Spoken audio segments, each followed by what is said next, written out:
Morning all, and welcome to today's Sunday Q&A. After an 11-day stint out on the road, I had 24 hours break between Saturday lunchtime and when I started Sunday when I had to pick up from the MEC. I had a very good night's rest, I've got to say. So, recording on Saturday morning. I'm back to it now. Obviously, all the stuff I've got to do that I was supposed to do over last weekend, but hopefully it's going to be a sunny afternoon tomorrow, in which case I might have a barbecue. You don't care. We're going to crack straight into last week's mistakes from Tom, who said Anglesey. That was it. I looked at the comment, I thought, yes, I went to Anglesey, then read it, realised I'd spelt it wrong. Thanks, Tom. We'll get around to changing that, I think.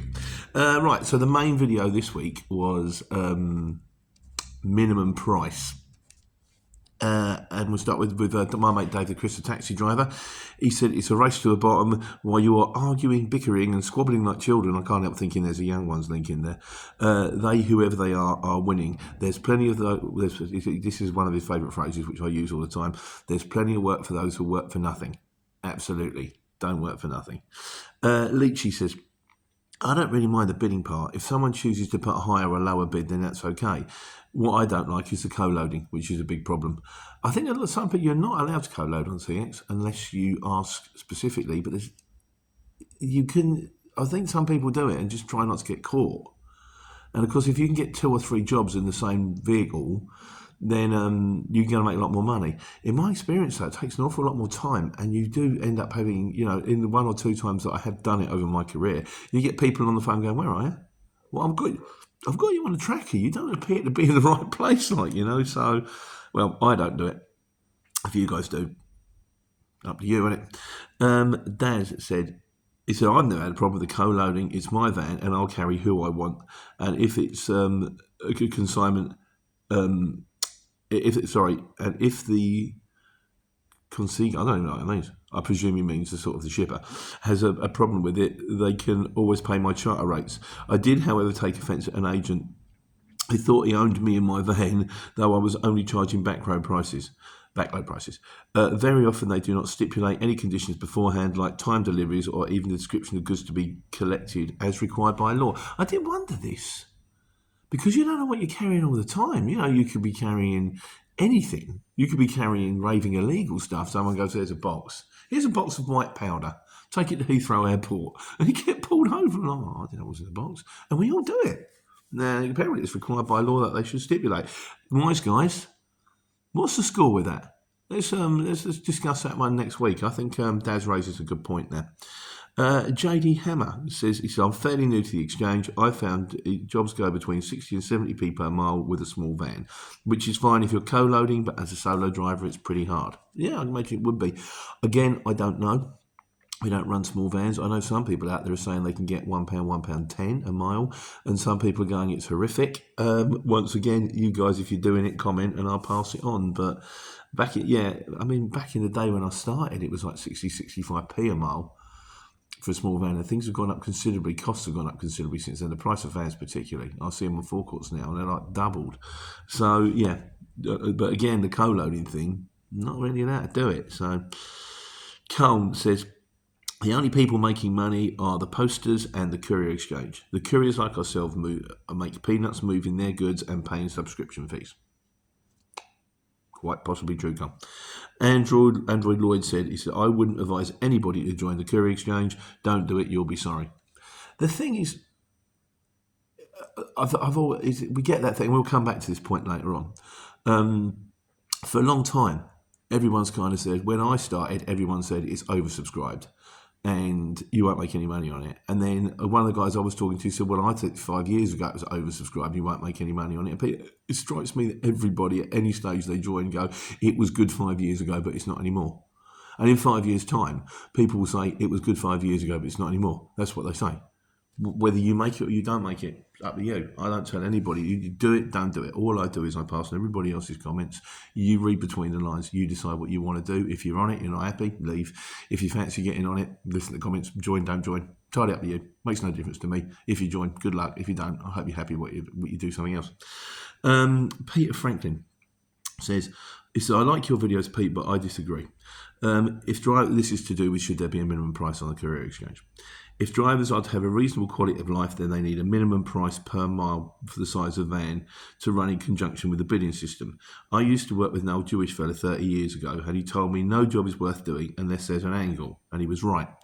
Unfortunately, there are no angles left in the courier game, other than being lucky enough to get the right place at the right time. So you're going to give that money away to the shipper by doing a job for next to nothing when it should be worth your benefit for going that way.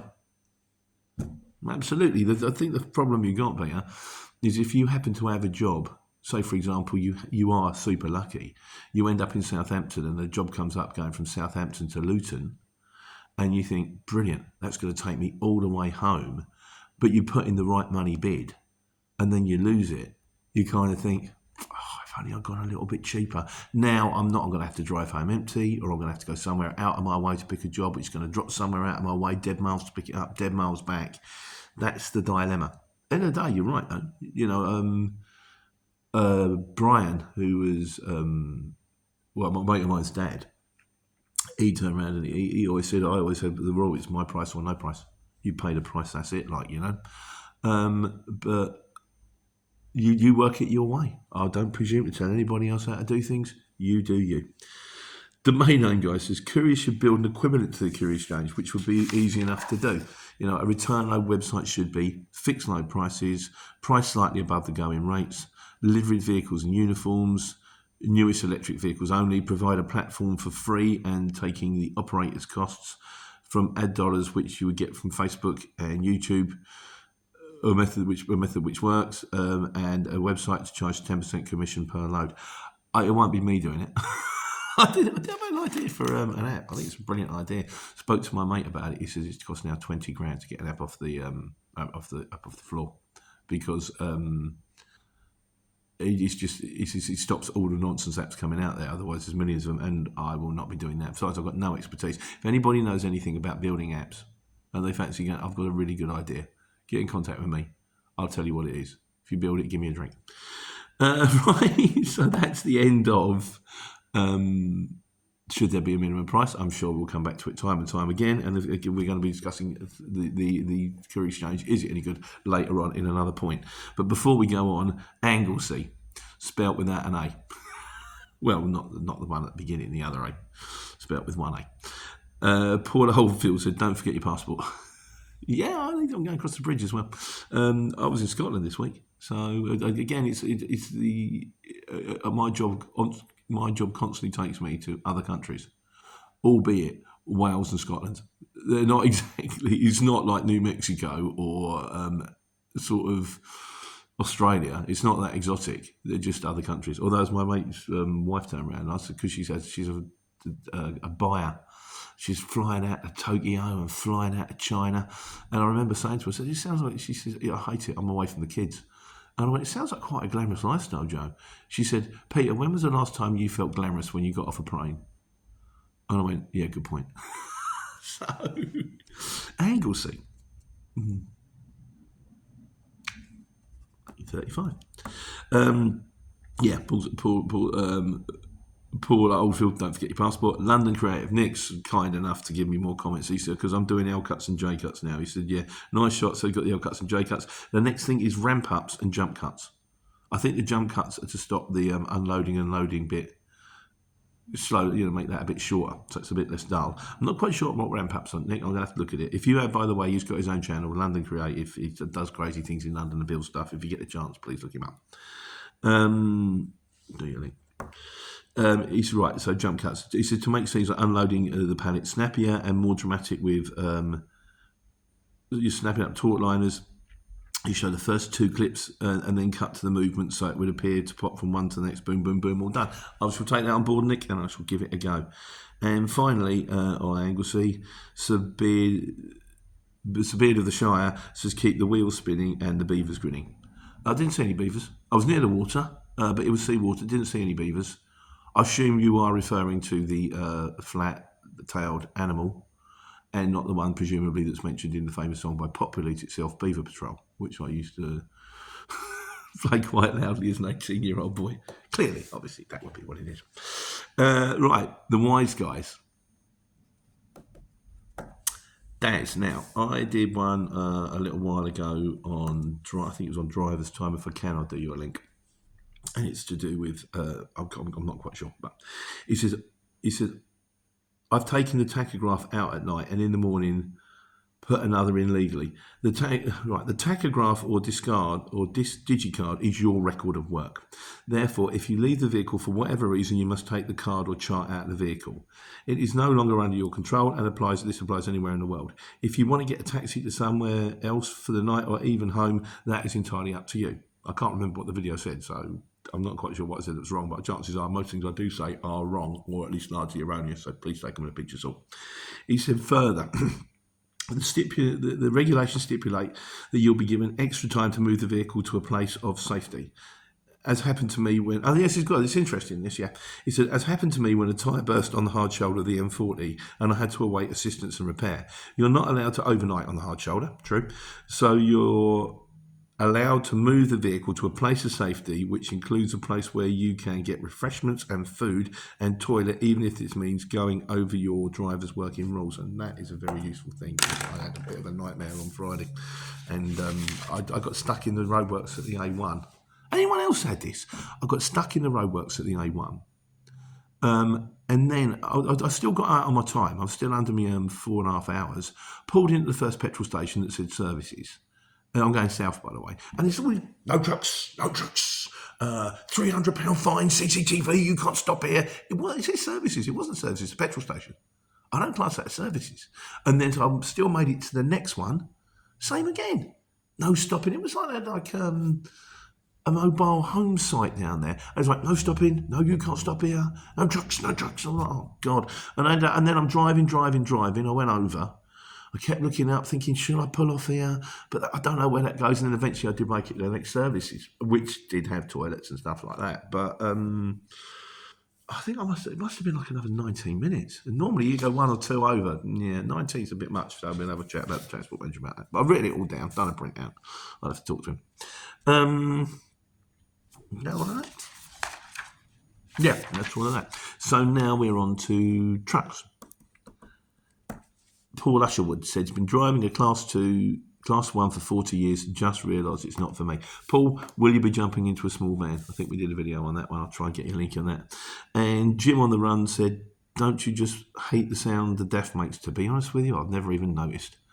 It just makes the truck like chug, chug, chug, chug, chug, chug. If it's too loud, I turn the radio up. So, no, the lorries make different noises. Here's another one for the wise guys. Which lorry sounds the best? I'm guessing it's probably a Merc. Just a guess, I don't know why, but it's just probably because he's got the Posey badge on the front. So, right, so we're now on to miscellaneous. Leachy says, because we did the one about the guy joining the Courier Exchange. So I've only just passed my test. Should I join the Courier Exchange? And I kind of went, well, I don't think there's any barrier to entry on the fact you've only been driving for 6 months. So it's up to you, mate. Leachy said, I can well imagine the courier van insurance for a new licence holder will be extremely high, especially this year as premiums have gone up. They go up every year. But yeah, he's right. But I presume he'll look into that and he'll go, the insurance will tell him how much they're going to charge him. And then he'll go, well, that's way too much. I'm not doing it. Or, okay, I'm going to have a go. The user, and he's got to draw his name, he said, all I've read on the forums is the CX is overpopulated and therefore rates are garbage. Too many drivers chasing too few jobs. So is there a reason why you're encouraging people to join up and become a new courier driver? Your comment about a 17-year-old getting a license and starting as a courier is borderline irresponsible. Having watched a section of your videos, you clearly failed in business yourself. Yeah, thanks for that. So why encourage other people when this industry right now is on the floor? I've been doing this in various roles for 40 years, and the standard of drivers' services at an all-time low. And also against it all, said F the Courier Exchange. They could change their name to the Bankrupt Exchange. Right. I have never told anybody to join the Courier Exchange. I do not advertise a Courier Exchange. I do not plug the Courier Exchange. I don't turn around and go, join the Courier Exchange, it's great. All I do is recount my experience of the Courier Exchange and pass on yours. If you want to join it, join it. If you don't want to join it, don't. I don't care. I'm not holding a gun to your head, and it makes absolutely no difference to my life whatsoever. I remember when I was a market trader, this lady comes up to me and she said, I really like this jumper. I went, buy it then. She said, yeah, but it won't fit me. I went, don't buy it then. I don't mind. Do what you want. Join it, don't join it. But I'm not encouraging anybody to do it. Like I say, you'll have and the truth of the matter is, the reason my business failed was because I desperately took my eye off the ball, but my side of things was doing okay. And if I could ever get back on it again, I think I'd still be doing okay. I know how much money that I'm making on a drug and the Courier Exchange on a daily basis, and it's good. You might not be doing it. You might think, well, if you're not, stop. Go and do something else. And if you are, go, yeah, okay. But you do you at the end of the day. All I do is pass on your comments and tell you mine. Paul Oldfield says, did we talk about the hydrogen? I always think hydrogen sounds like a good idea to me. The only thing is, we're not doing hydrogen stations. And of course, I don't know anything about it. But we are instead doing, we're building more nuclear power. It's not nuclear, like nucleus, it's nuclear. Nuclear. Is it clear? Deadly for 13,000 years? Not so sure. But you do get weapons-grade plutonium as a byproduct, which you can sell for lots and lots of money. So, but I have no idea, really, to be honest with you. Paul Oldfield says, I think the hydrogen storage options in vehicles is now much better than the Hindenburg days. I hope so. Hydrogen is produced by running electric current through deionized water.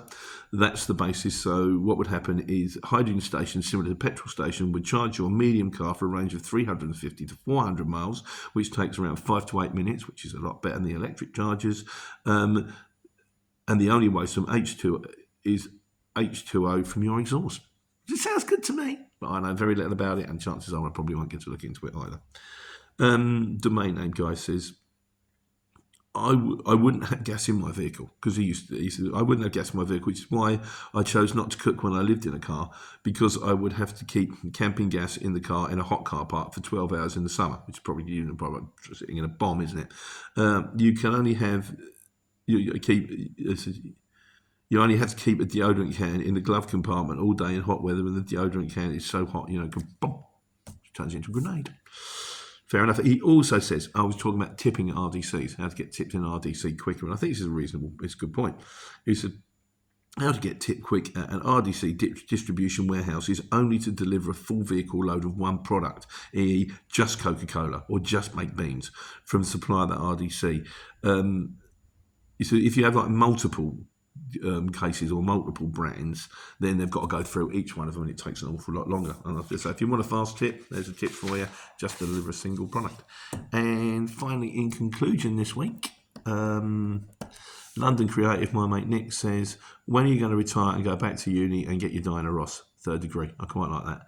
And do an MBA on your dissertation on poor person's tax under the guise of ecology. If I had to go back, I don't know if I'd do that. I don't know what I would do. Probably something to do with the Courier Exchange. I guess something to do with Courier. That's kind of what I kind of don't know now. Recently on the subject of studying, I've been learning all of the Kings of England. Thanks again to Dave, the taxi driver, who played me some of them horrible history songs. I got Charles II. They're quite clever. It's basically my name is like they rip off other things, as sort of Eminem.